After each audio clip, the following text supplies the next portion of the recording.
Bon, moi, j'ai une question. Bon, je ne sais pas si elle va apparaître comme elle va apparaître, mais euh, je ne sais pas si pour acheter des actions, investir sur la BRVM, il faut nécessairement un compte bancaire ou bien on peut passer par des moyens beaucoup plus, je dirais, beaucoup plus simples de la finance, c'est-à-dire les mobile money ou bien euh, voilà, donc même nos cartes prépayées bancaires, Visa et autres.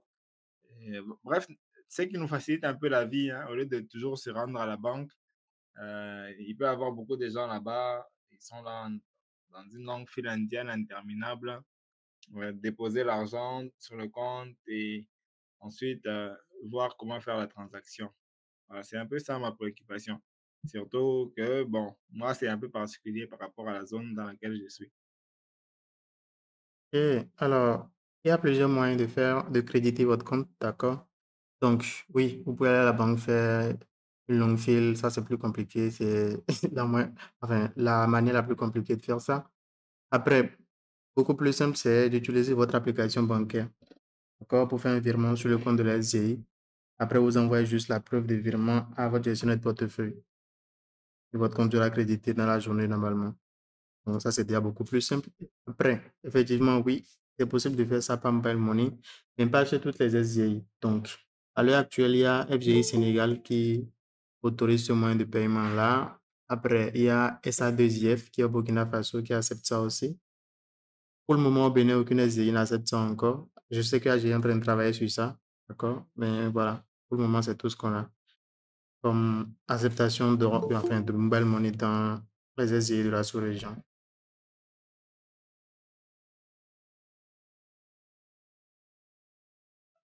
En tout cas, je suis très satisfait par rapport à ça.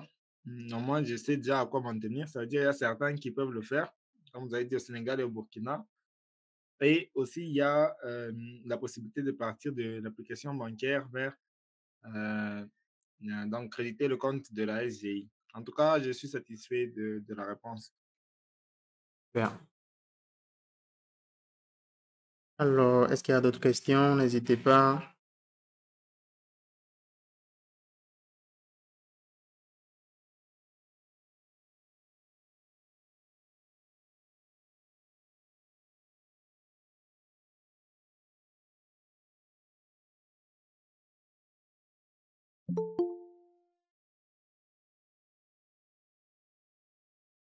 Je constate que maintenant, il y a de plus en plus de gens qui se connectent, non pas pour poser des questions, mais pour écouter en fait les réponses.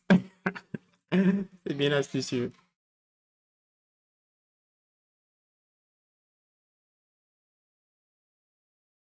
Ok, alors, je vois qu'il y a M. Bango qui est connecté. Ça fait un bon moment, M. Bango.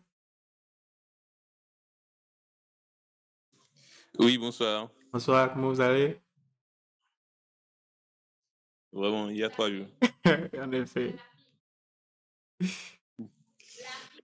Bien, je suis dans la catégorie des gens dont vous avez parlé maintenant. Je suis Ok, là pour oui, écouter les réponses. oui. Oui. Et aussi, concernant l'OPV de BIC, je peux avoir vos impressions, votre avis par rapport à ça. Ok. Ce serait bon. Alors, donc, moi, mon avis sur PV en général, c'est plutôt biaisé. D'accord? La plupart des gens le savent, c'est quand une entreprise fait une IPO, d'accord, une entrée en bourse, c'est rarement à un coût, on va dire, favorable pour l'investisseur. D'accord? Donc, dans le meilleur des cas, vous l'aurez à un prix juste. Dans le pire des cas, vous l'aurez avec un premium, c'est-à-dire le prix juste plus un premium, c'est-à-dire un peu trop cher. Soit un peu cher, soit un peu trop cher. Des fois même beaucoup trop cher, comme l'IPO qui a juste précédé.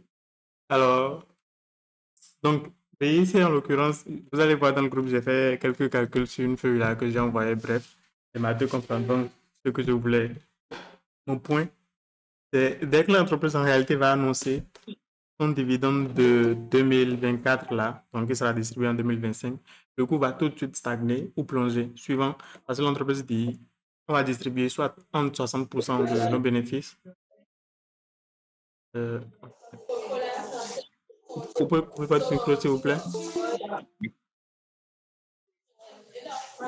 Ok. Alors, dites-moi, si Non, j'avais pas fini, je on disais souscrit maintenant. qu'il y avait du bruit de votre côté. Pardon? J'avais pas fini de répondre à la question, je disais juste qu'il y avait du bruit de votre côté. Ah, je vous reçois faiblement. Hein. Donc, laissez-moi vous aider. Donc là, j'ai coupé votre micro, mais ce n'est que temporaire. Le temps de finir de répondre à la question, si vous allez enchaîner. Donc, je disais que, en réalité, l'entreprise a décidé de distribuer entre 60 et 80% de son bénéfice. D'accord? Il distribue 60% avec les calculs que j'ai fait. Hein. Le coût va tout de suite plonger. Parce que les 60% en réalité, la BRVM, ça place généralement le coût de l'action de telle sorte que la rentabilité en dividende est autour de 7%. Et donc, si on reste dans ce scénario de 7%, le coût de l'action va baisser par rapport au coût IPO, donc le prix des 5250 qu'ils sont en train de proposer. Là. Par contre, s'ils décident de distribuer 80%, là, c'est plus ou moins les 5250 là. Ça correspond à plus ou moins les 5250. Donc, c'était ça mon point. En général, les IPO, ce n'est pas un très bon deal. Il faut attendre que ça vienne sur le marché et profiter de la décote. Vous avez une seconde question? J'ai compris, j'ai compris. Merci bien, j'ai compris. Oui. Moi j'ai une question, coach. Oui, monsieur Gaston. Je ne sais pas si vous avez vu l'annonce dans le forum WhatsApp où je pense que c'est la SIABA où le directeur annonçait un développement, j'allais dire exponentiel de la banque jusqu'en 2027. Et je ne sais pas si j'ai bien suivi, mais je sais que dans vos précédentes analyses, on disait que cette banque n'avait pas de réserve. Bon, en fait, ma question, c'est est-ce que ce n'est pas un signal d'alerte que c'est une entreprise qui va se développer et donc peut-être que le cours de l'action va aller dans le même sens. Alors, je n'ai pas très bien Ou compris. alors c'est juste. De quelle banque on est en train de parler? Pardon? Vous m'entendez? Oui, mais je n'ai pas compris de quelle banque on parlait. Je parle de la SIA Bank, NCA. NCA, ok. NCA Bank, oui. Je disais que dans le forum, j'ai vu une annonce là où le directeur parlait d'un développement vraiment exponentiel. Je ne retrouve pas l'annonce, mais ça m'a frappé jusqu'en 2027. Oh, je sais très bien de quoi vous parlez. Ils vont ouvrir une ou deux succursales par an. Une ou deux succursales par an, ce n'est rien d'extraordinaire. Hein. C'est presque ce que font la plupart des banques d'ailleurs. D'accord? Enfin, ah bon? si j'entends que par succursale, ils veulent juste des agences encore dans le même pays. Et ça, c'est encore le meilleur des cas. S'ils parlent des agences dans d'autres pays, bah alors, c'est plus aussi intéressant, d'accord? Donc, s'ils parlent d'ouvrir une ou deux agences par an, ce n'est rien d'extraordinaire, mais vraiment rien d'extraordinaire, d'accord? Et comme je l'ai expliqué dans certaines vidéos, là, l'activité d'une banque ce n'est pas tant que ça corrélé à la présence physique de la banque, d'accord? C'est pour ça que ça étonne les gens.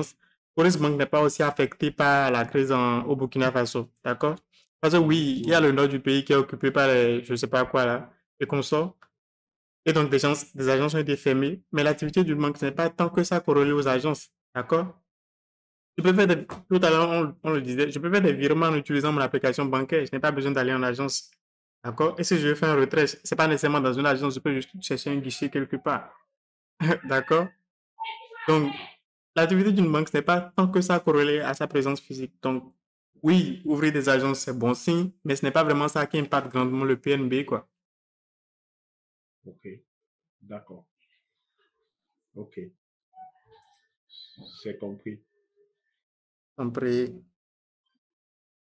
J'avais une autre petite question. Je sais que vous l'avez déjà expliqué avant, mais la notion de titre flottant, je ne sais pas si vous pouvez revenir sur cette notion-là, parce que quand vous faisiez l'explication, bon, je n'avais pas encore vu cette expression, mais Après, je l'ai revu et je veux un peu en savoir plus là-dessus.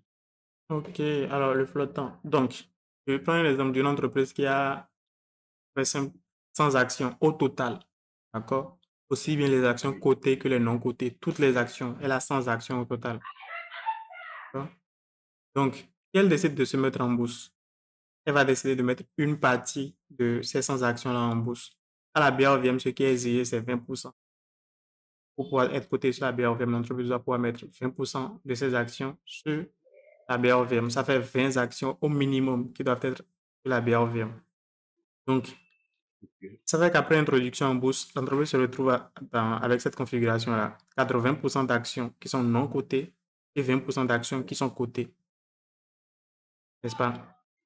Oui. Donc, c'est les 20% d'actions là qui sont cotées là qu'on appelle tout simplement le flottant. C'est juste un autre nom pour désigner les actions cotées. Ok. Ah, d'accord. Ok.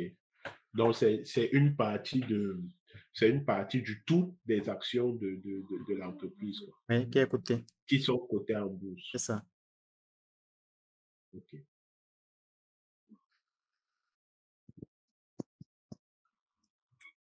Moi, j'ai deux questions. Oui. La première, c'est sur. J'ai vu dans le groupe, on parle beaucoup des valeurs bancaires. Personne n'a parlé d'industrie. Parce que moi, personnellement, même quand parce que je dois passer la formation, ensuite, je vais commencer maintenant à créer le portefeuille. Il y a une entreprise qui a attiré mon attention, c'est Nestlé, CI, en Côte d'Ivoire. J'ai regardé les résultats. Bon, j'ai essayé de lire un peu documents qui sont sur le site de la BRBM et même sur Rich Bourse, je pense. Et j'ai trouvé quand même qu'ils étaient en train de beaucoup investir et de se faire des marges par rapport aux résultats des années passées. Alors, du coup, bon, moi, je ne suis pas un expert. Je sais peut-être lire juste un petit document comptable. Alors, j'ai vu personne en parler. Alors, peut-être, je me suis dit, bon, dans le groupe, on ne passe qu'aux valeurs bancaires. Peut-être que les banques sont plus rentables que les autres. Et ma deuxième question, c'était par rapport aux stratégies d'investissement. Euh, C'est-à-dire, est-ce que, euh, je ne sais pas dans la formation, est-ce qu'il y a une partie trading et une partie, comment je peux dire ça? Basé plus sur la rente, comme les dividendes, par exemple. Voilà, je voulais aussi avoir cette information, juste savoir si les deux modules sont dans la formation. Ça m'aiderait en tout cas. Moi, je suis plus quelqu'un qui aime la rente parce que l'histoire de trading, là, c'est pas du tout mon truc. Oh, les graphiques, oh, non, c'est pas du tout ma sauce en tout cas. Voilà un peu mes deux préoccupations. Ok, alors, je vais commencer par la dernière. Donc, non, dans la formation, il y a tout, mais sauf le trading. Donc, si vous me suivez depuis longtemps, vous savez que c'est un truc que je n'aime pas trop et que je ne conseille pas. Surtout et encore moins d'accord à un débutant. Donc, non, c'est pas dans la formation. Donc, ce qui est dans la formation, c'est de l'analyse fondamentale, c'est si vous voulez faire de la croissance, si vous voulez faire de la rente, ou bien si vous voulez faire un mix entre les deux, d'accord.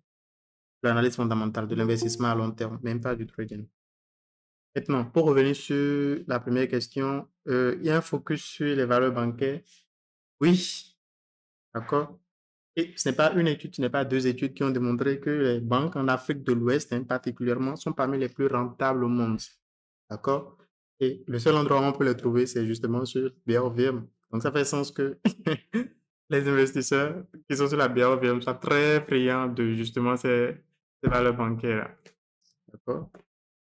Donc, maintenant, Nestlé. Alors, ça fait un moment quand même que j'ai regardé les chiffres de Nestlé. Si vous voulez, nous allons les regarder ensemble pour découvrir ce dont vous êtes en train de parler.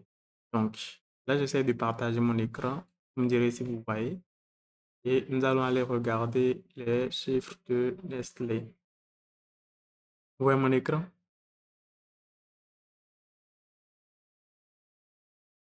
Je vois l'écran. Oui, je suis en train de voir. Donc là, je suis sur Sika Finance. Donc, petite astuce, Sika Finance, si vous voulez voir très vite des chiffres financier d'une entreprise, vous allez sur l'entreprise, vous choisissez ça dans cette bande, enfin, cette bande déroulante là. Ensuite, vous allez dans l'onglet société. Vous voyez des informations vraiment intéressantes.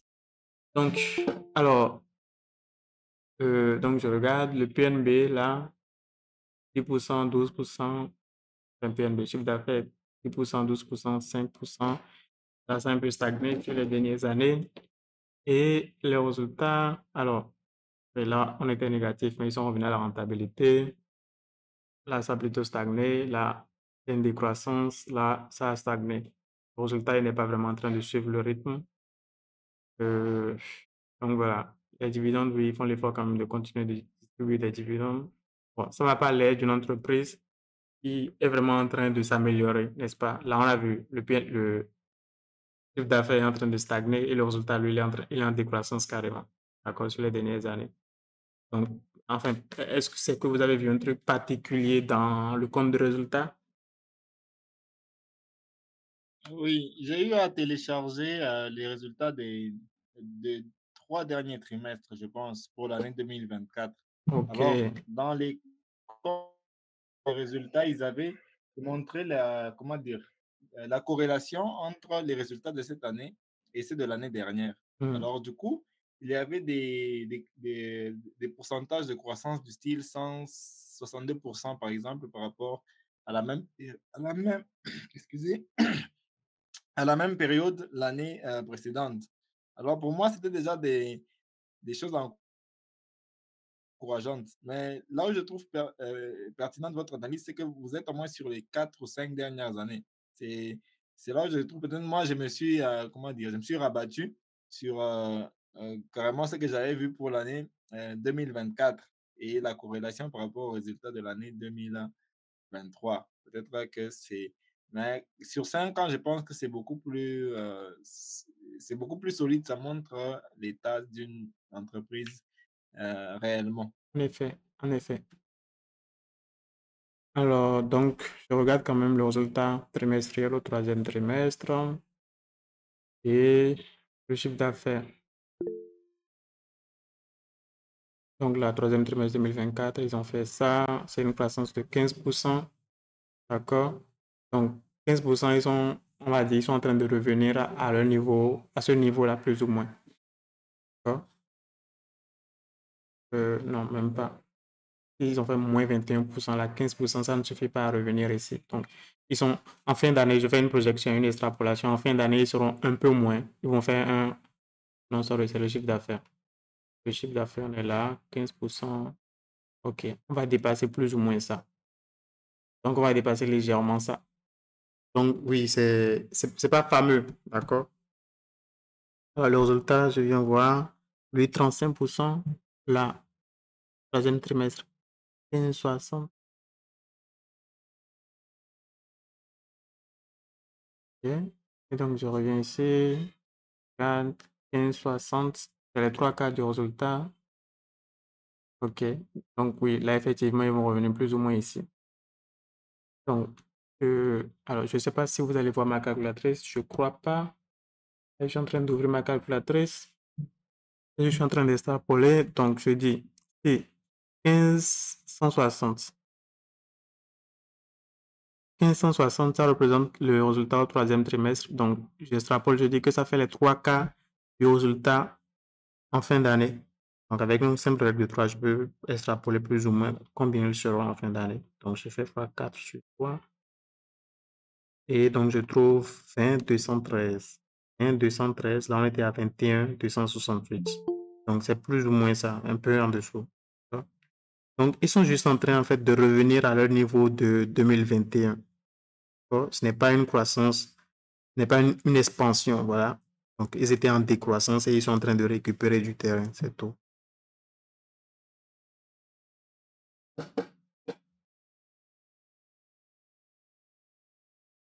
En tout cas, je suis satisfait de l'analyse, hein. Je suis vraiment satisfait et franchement, c'est pour ça que c'est pour ça qu'on va se former. En tout cas, c'est pour avoir aussi un niveau pareil ou du moins approcher ce niveau pareil pour avoir une voilà, cette souplesse-là. Alors, je vois une main levée. Monsieur Félicité. Oui, oui. Bonsoir à tout le monde. C'est Monsieur Kako, en vrai. OK, Félicité, c'est le second nom que je peux utiliser. d'accord. Oui. Et j'aurais une question parce que j'ai écouté tout à l'heure l'analyse que vous avez faite sur l'OPV de la BICC, BIC qui veut être venu bientôt. Mais précédemment, il y avait eu aussi l'entrée en bourse de la LNB. Et donc, à ce sujet, j'aimerais avoir aussi votre opinion. Est-ce que l'analyse que vous avez faite de BICC peut s'appliquer aussi à la LNB? C'est-à-dire que je pense qu'ils doivent distribuer aussi leurs dividendes de cette année en 2025. Est-ce qu'après ceci, on peut s'attendre aussi à une grosse décote par rapport au prix d'émission? Ou bon, celui-ci est plutôt un prix, on peut dire à peu près juste quoi. Puisque bon, je crois que dès leur première cotation, bon, le prix a, je pense, légèrement augmenté par rapport à l'émission. J'ai eu à regarder, bon, il y a quand même quelques jours, mais ça oscillait souvent entre 5000 et 5100, je crois. Je ne sais pas s'il y a encore des évolutions. Sinon, c'est pour savoir qu'est-ce que vous en pensez, donc par rapport à l'introduction en bourse de LNB et votre analyse sur ce qui peut arriver dans un futur proche. Bien. Alors, je ne suis pas très doué pour, on va dire, conjecturer les évolutions des cours des actions sur le court terme. Bon, personne n'en est capable, même pas les traders. D'accord? Alors, donc, j'ai évité de donner mon avis exprès hein, sur LNB au grand public comme ça. En séance de coaching, j'en parlais à quelques-uns. Parce qu'à la fin de la journée, c'est quand même une entreprise nationale qui est en train de se coter en bourse. Il ne faut pas effrayer les investisseurs. D'accord? Donc, maintenant que c'est passé, je crois que je peux dire les choses ouvertement. Alors, la LNB, et je l'ai envoyé dans le groupe, hein, c'est un paire de 24, c'est abusé. Un paire de 24, c'est abusé pour la LNB. D'accord? Pour diverses raisons. Tu vois, il y a des gens qui rient déjà, d'accord? Donc, le coût auquel on a vendu cette action-là à la IPO, c'était exagéré, tout simplement. La BIC, c'est encore plus raisonnable, d'accord? C'est un paire d'autour de 11. Et la BIC est bien, mais alors bien plus en forme que la LNB, on est d'accord? Mais la LNB a un paire de 24, c'était, je sais pas, bref. Dans tous les cas, je dis ça, mais je ne sais quand même pas dans quel sens l'action va évoluer sur le court terme. Ça ne veut pas dire que ça va cracher parce que c'est beaucoup trop cher, d'accord? Sur le court terme, comme le dit Warren Buffett, hein, les actions sont complètement irrationnelles. Comme il le dit, sur le court terme, le marché boursier se comporte comme une machine de vote, c'est-à-dire laissée aux émotions des investisseurs. Mais sur le long terme, il se comporte comme une machine à peser, c'est-à-dire qu'il est vraiment rationnel, complètement efficient et qu'il sait valoriser une action qui coûte 1000 francs et sait le placer à 1000 francs. Donc voilà.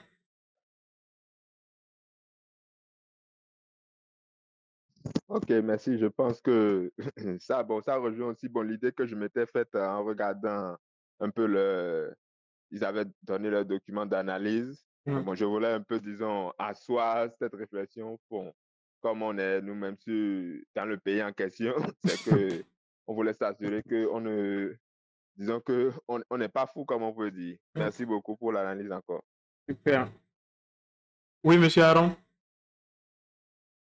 Oui, en fait, ma question vient après l'intervention de Monsieur Félicité. C'est pour dire tout simplement que, alors, du coup, pour les personnes qui souhaiteraient investir, par exemple, sur cette société-là, ils doivent attendre que le cours puisse baisser sur le marché secondaire, parce que en quoi est-ce que le marché primaire est important si le prix de l'action est trop cher, en tout cas selon l'analyse que vous venez de faire. Soit carrément attendre que ça baisse au niveau du marché secondaire pour acheter. Je ne sais pas, quelle est alors la pertinence de donner, vu que l'État, on a suivi, ils sont prêts à céder ce pourcentage-là des actions au public. Donc là, ce que vous venez de dire, là, si Warren Buffett vous entendez, il dirait que vous êtes un sage investisseur. D'accord? C'est typique de ce qu'il appelle un investisseur intelligent. C'est d'ailleurs le livre de son mentor, le livre qu'il apprécie le plus, l'investisseur intelligent. Et donc, quelle est la rationalité d'aller acheter une action qui fait 24 fois son résultat D'accord? Alors qu'on peut l'avoir bien moins cher sur le marché secondaire. Aucun sens. Et comme il le dit, la bourse, c'est un moyen de transférer de la richesse des gens impatients vers les gens patients. D'accord? Le fait est que la plupart des gens ne font pas justement ces analyses-là avant d'acheter les actions. Ils entendent IPO, c'est fini, ils commencent pas à acheter. Ils ne se demandent pas quelle est la valeur intrinsèque de l'action qui est derrière, de l'entreprise qui est derrière. D'accord? Il y a même des gens qui vont tellement s'en foutre qu'ils vont juste espérer que, si, peu importe le prix auquel ils achètent, d'accord, que d'autres personnes vont acheter beaucoup plus cher. D'accord? Et ça fait aucun sens. D'accord? C'est pourquoi sur le court terme, l'évolution des actions, c'est vraiment aléatoire.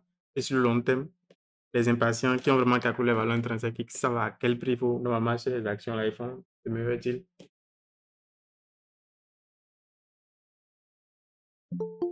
D'accord, d'accord, c'est noté. Donc, en temps normal, seulement si c'est abordable sur le marché primaire, c'est-à-dire par rapport à la valeur intrinsèque de l'entreprise, là, on peut maintenant acheter sur le marché primaire. Ce Ouais. n'est pas un problème d'acheter le premier ou acheter le dernier. C'est Voilà. plus un problème de ce que vous avez expliqué, c'est-à-dire est-ce que le cours de l'action, il reflète la valeur intrinsèque de C'est ça. l'entreprise. Je reprends carrément vos mots. C'est bien ça. Super. Alors, est-ce qu'il y a d'autres questions? N'hésitez pas. Je vois la main de Monsieur Félicité qui est toujours levée. OK. Alors, il y a d'autres questions. Je vais voir dans le chat. OK, je vois dans le chat, il y a une question. On peut avoir les références de l'étude sur les banques? Ça m'intéresse. Alors, ouais, je vais essayer de retrouver ça et vous l'envoyer en inbox. D'accord? Alors, est-ce qu'il y a d'autres questions?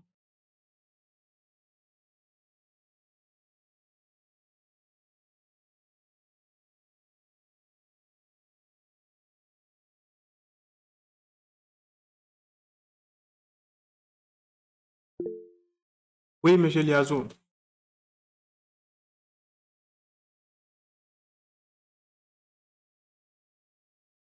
Votre micro est coupé.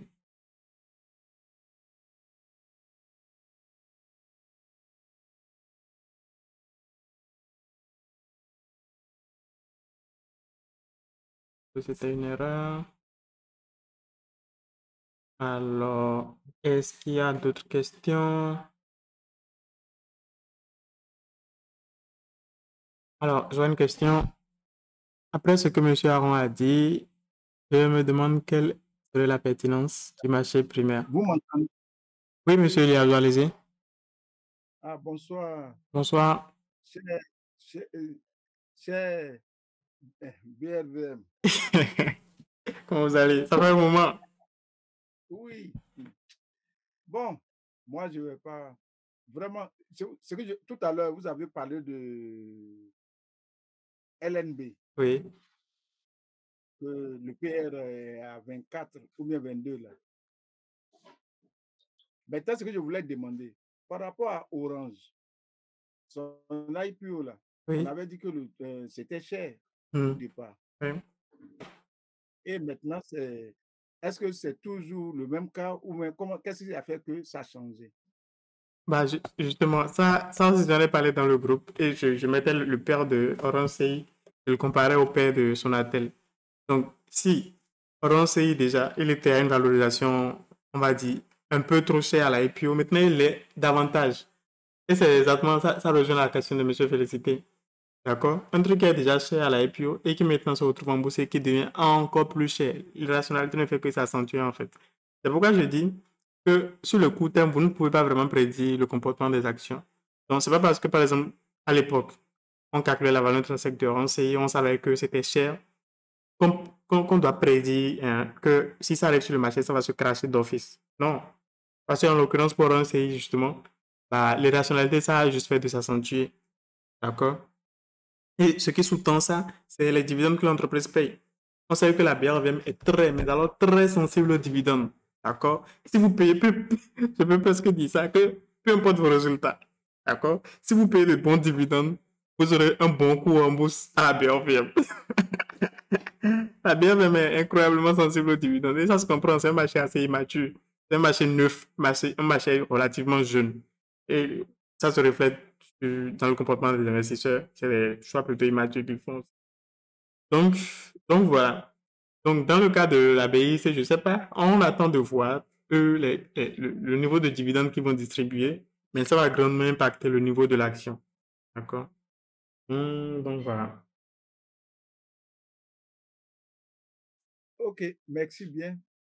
Je vous en prie. Alors, oui, il y avait une question dans le chat, ça disait, je me demande quelle serait la pertinence du marché primaire. Alors, le marché primaire, ça dépend. Il y a la IPO, déjà. Ce qu'il faut préciser ici, c'est comme je le dis souvent, hein, que la valeur intrinsèque en soi, ce n'est pas un truc tellement objectif. Et je prenais le cas de WhatsApp. Pourquoi Facebook achète WhatsApp à coût de milliards? C'est pas parce que WhatsApp vaut intrinsèquement des milliards, mais c'est parce que WhatsApp pour Facebook vaut des milliards. C'est une question de suivi. D'accord?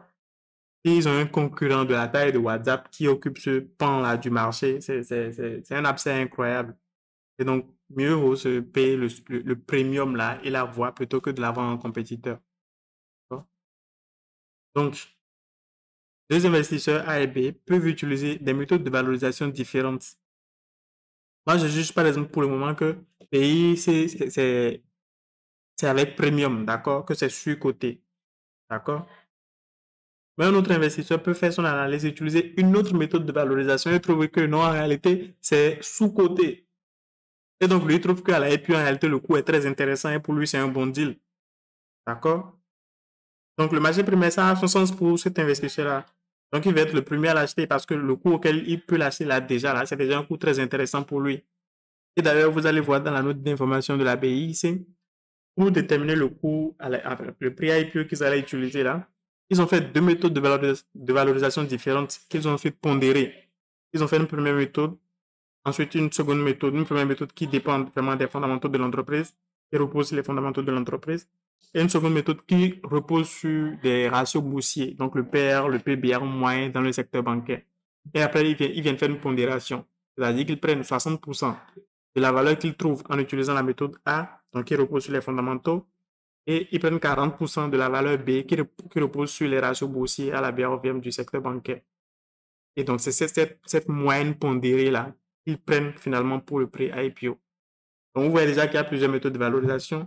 Donc, quelqu'un qui utilise une méthode C, donc une méthode encore complètement différente, peut trouver une valeur qui est bien au-dessus de la valeur qu'on lui propose là. Et pour lui, ce serait un très bon deal, là, en fait, les 5250 là.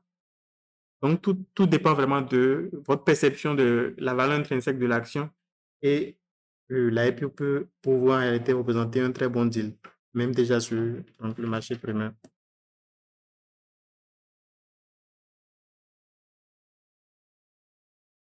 Alors, il y a d'autres questions, n'hésitez pas.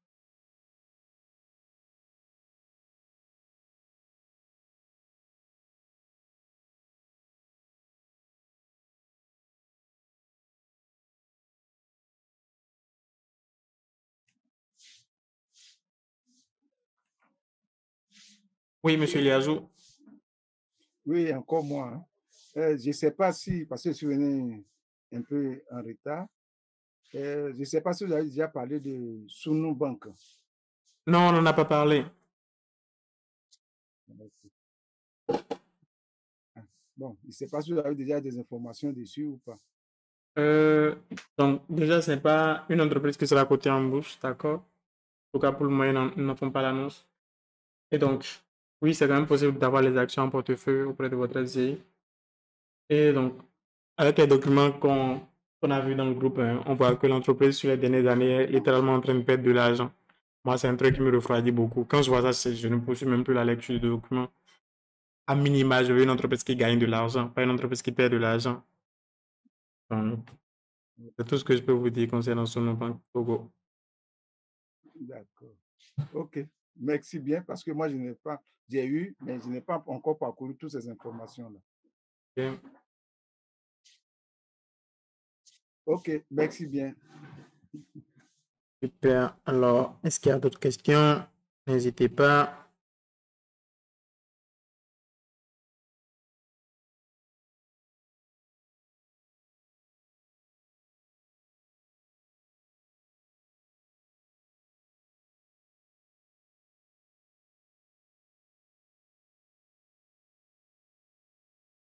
Alors, je vous rappelle qu'il y a une promotion en cours sur la formation BRVM Masterclass.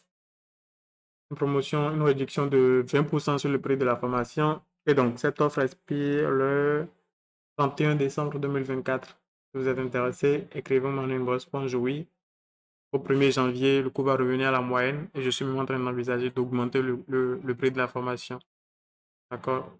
Donc, c'est le moment d'en profiter si vous êtes intéressé. Et mon inbox, ça c'était une parenthèse, instant pub. Revenons à nos questions. Il y a des questions.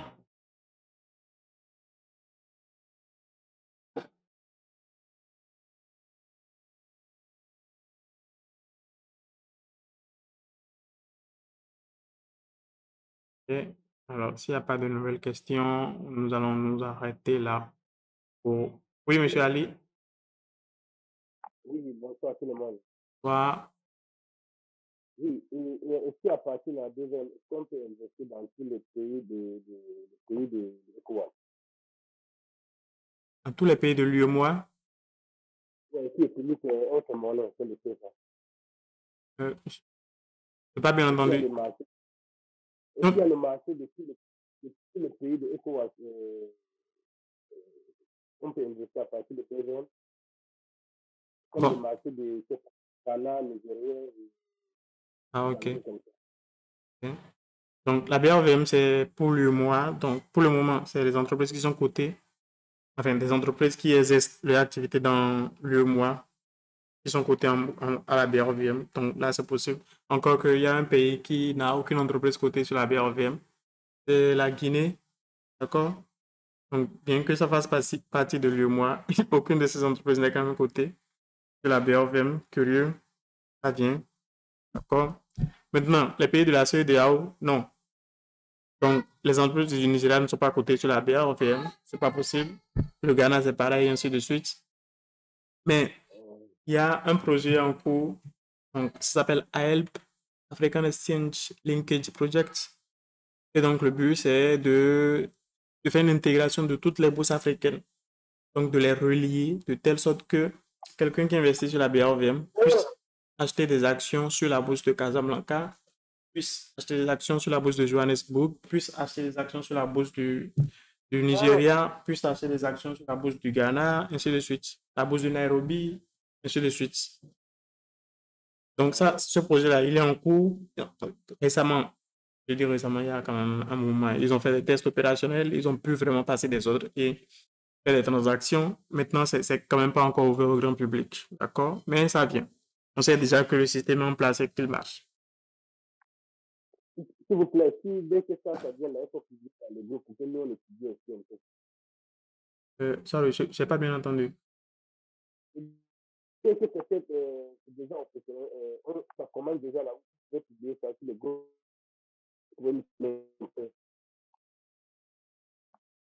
Ok, oui, bien sûr, s'il devient opérationnel, dans tous les cas, c'est quelque chose qui avait beaucoup de bruit.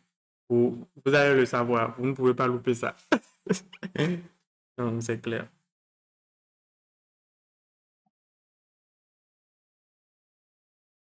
Moi, oui, hein. Oui, monsieur Liazo. Pour ce qui est de l'ALPF que vous avez parlé des suites là, Oui. est-ce que le problème de monnaie va pas... Est-ce qu'ils ont déjà réglé le problème de monnaie?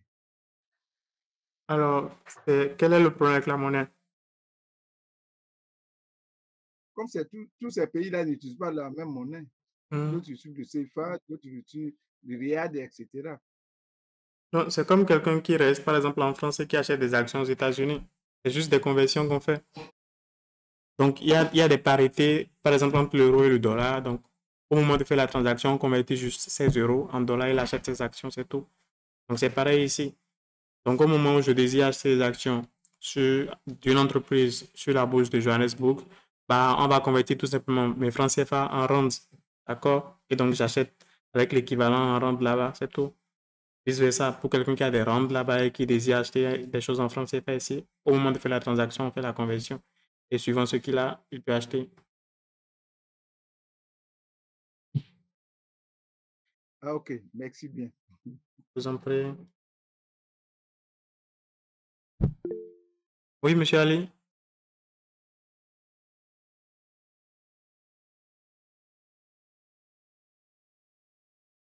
votre micro est coupé.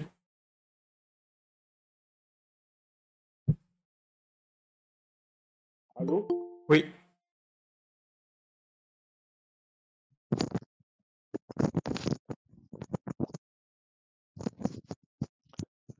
Oui, bonsoir, nouveau coach. bonsoir. Et bonsoir. Tout à l'heure, vous venez de parler par rapport à la question, celui qui parlait de conversion des cours, ça m'a fait penser à un sujet que je vois récemment là. Surtout en Europe avec leur situation politique là, il y a beaucoup d'analystes qui sont en train de miser sur une dévaluation future, voire même un effondrement de l'euro, la monnaie. Or, on sait que cette monnaie en parité fixe avec le franc CFA, notre monnaie qu'on utilise. Est-ce que ça peut avoir un quelconque impact maintenant sur nos marchés boursiers ou bien des entreprises qui opèrent souvent à l'export parce que dans ce cas, ils auraient à faire des conversions? Est-ce que ça peut avoir un impact dessus? Quelles entreprises pourraient être touchées, quoi? Donc, les choses qui se passent au niveau macroéconomique, là, c'est des choses auxquelles moi je ne prête pas grande attention. Et je ne suis pas le seul. D'accord? Les gens comme moi me font carrément dire, si vous Ouais. passez 13 minutes à lire un journal économique, vous avez perdu 10 minutes. C'est dire à quel point ils s'en foutent de ce qui se passe au niveau macroéconomique. Il le dit ouvertement et à plusieurs reprises. Donc, je ne sais pas ce qui va se passer. Je ne sais pas si ça va se passer. Et je ne sais pas quand ça va se passer, toutes les répercussions que ça aura. Ben, je ne sais pas. Personne ne sait. D'accord? Ok, d'accord, je vois.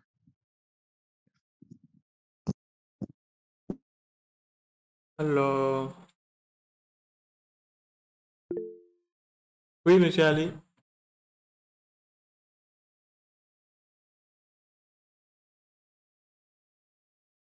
Allô? Oui,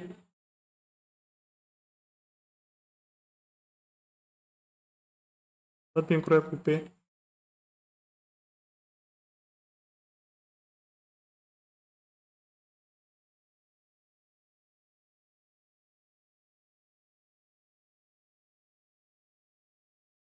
Monsieur Ali, votre micro est coupé. Je crois qu'elle est partie.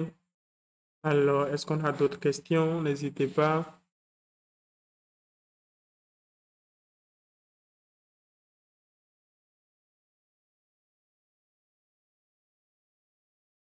Il y a d'autres questions?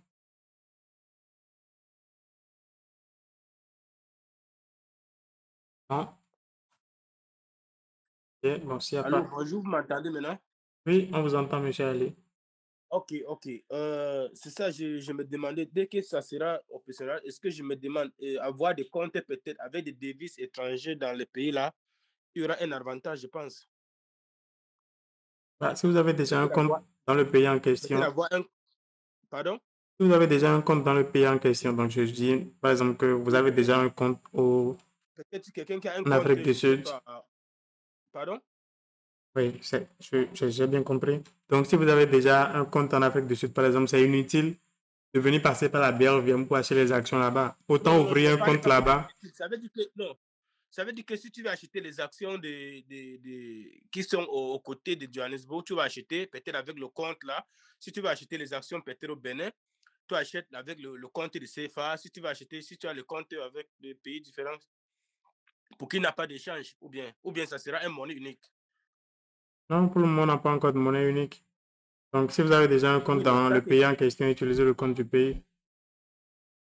ça sera, je pense que ça sera un avantage au niveau d'échange, je pense. Oui, oui, Ah, ok, c'est ça que je voulais juste un peu voir si je comprenais bien, quoi. Merci. vous en prie. Oui, oui. Bon, c'est pas que je veux revenir sur la même question, mais je voulais juste savoir si la conversion se fait de manière automatique ou il faut changer soi-même sur la plateforme ou je sais pas moi où. Ou ça se fait de manière automatique. Par exemple, moi ici, je ne pourrais utiliser que les dollars américains parce qu'en RDC, il n'y a pas de. Voilà. On ne peut pas faire avec les francs congolais à l'international. Alors, je voulais juste savoir si la conversion se fait de manière automatique. Alors, vous parlez sûrement du cas où vous voulez créditer votre compte. Donc, là, vous faites un virement international.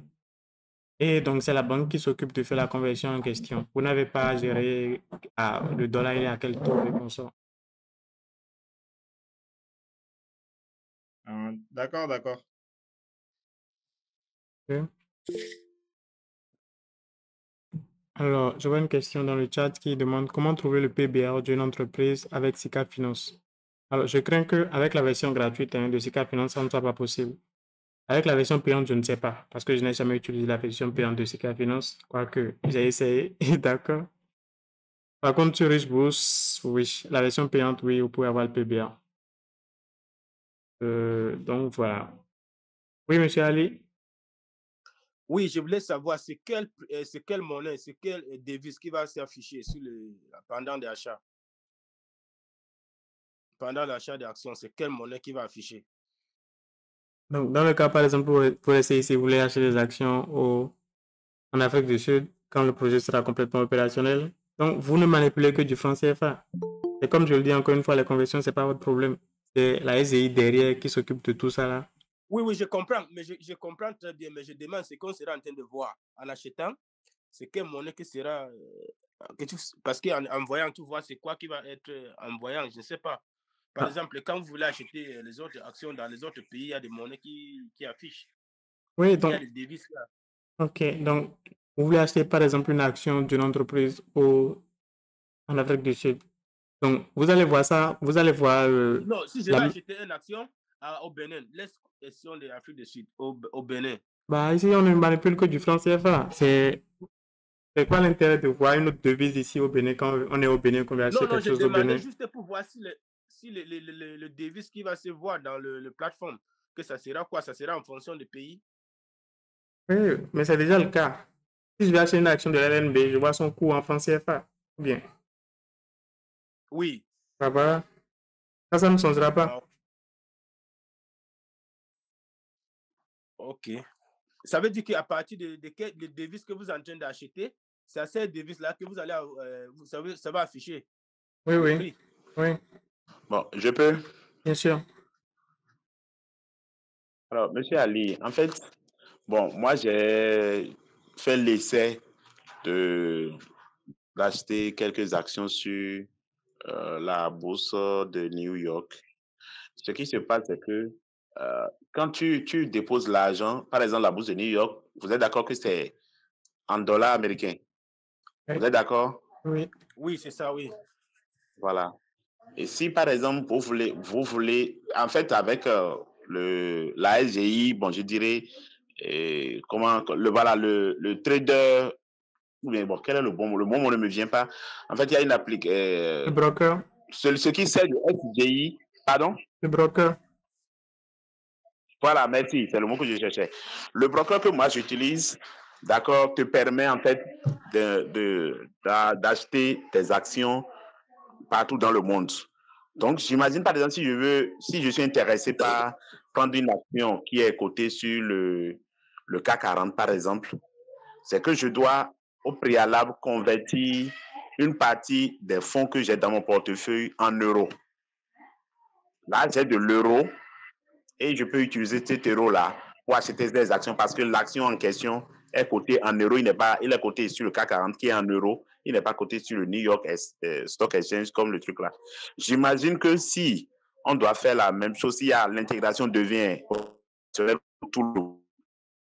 Si je prends l'exemple que APAP prenait, si c'est que tu veux acheter quelque chose sur le Johannesburg Stock Exchange, c'est que tu achètes, tu vas convertir une partie de l'argent que tu as dans ton portefeuille en liquide, en round, pour pouvoir acheter. Ce sera la même chose si c'est le Nigerian Stock Exchange, c'est que tu convertis une partie du CFA que tu as en Naira pour pouvoir acheter la société que tu veux acheter. Et là, c'est que tu as peut-être des reliquats de liquidité en Naira, en CFA et en d'autres monnaies.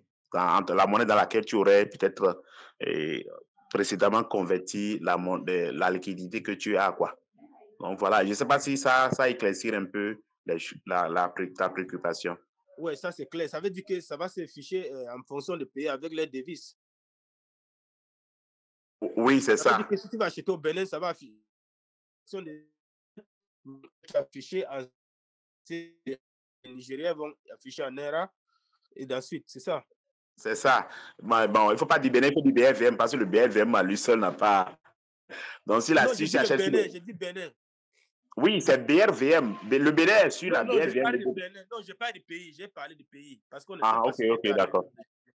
Ok. D'abord du Bénin. Je n'ai pas parlé de tous les. De ça. Ouais, j'ai parlé juste d'un pays, quoi. Bon, je ne sais pas, Abab, je ne sais pas si c'est juste ce que j'ai dit. Hein. Bon. Mais oui, Les autres peuvent compléter. Quoi. Oui, je crois qu'elle a compris aussi. Alors, est-ce qu'il y a d'autres questions? N'hésitez pas.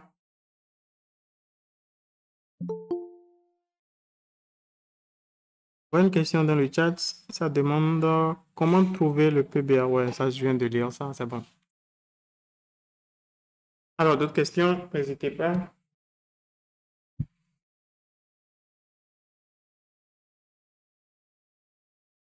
Bon ben, s'il n'y a pas de nouvelles questions, je crois qu'on va s'arrêter là pour aujourd'hui. N'hésitez pas, si après des questions vous viennent à l'esprit, de les mettre dans le groupe. On va se faire un plaisir d'y répondre. Sur ce, je vous souhaite de passer une excellente soirée. Alors, une dernière question, M. Aron, oui? Oui. C'est par rapport à la période de fin d'année. Peut-être pour certains, le marché ferme en fin d'année, je crois, du côté des États-Unis. Donc, il ferme fin décembre et n'ouvre qu'en janvier. Alors, je ne sais pas, est-ce qu'il y a une période pareille au niveau de la BRVM ou bien carrément c'est toute l'année, c'est toujours coté. Ce qu'il faudrait qu'on sache, surtout pour les gens qui essaient de récupérer par exemple le dividende en fin d'année ou de vendre leur participation pour, je ne sais pas moi, les gens veulent fêter ou bon, voilà, ce genre de choses. Est-ce qu'il y a une période pareille?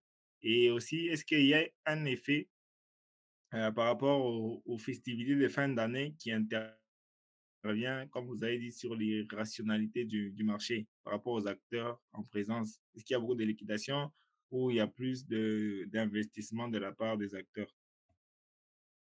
Je vais commencer par la seconde partie. En général, sur les marchés financiers, on constate qu'en fin d'année, les gens prennent leurs gains, aussi bien les particuliers que les institutionnels. Ça veut dire que les coûts des actions ont tendance à chuter en fin d'année. Statistiquement, c'est ce qu'on a observé. Donc, alors maintenant, pour revenir sur la première partie, oui, donc la BRVM publie ce qu'on appelle des calendriers. Donc, ils vous disent tel jour, on va ouvrir et de telle heure à telle heure, tel autre jour, on va ouvrir et de telle heure à telle heure. Tout ça, c'est officiel, c'est public.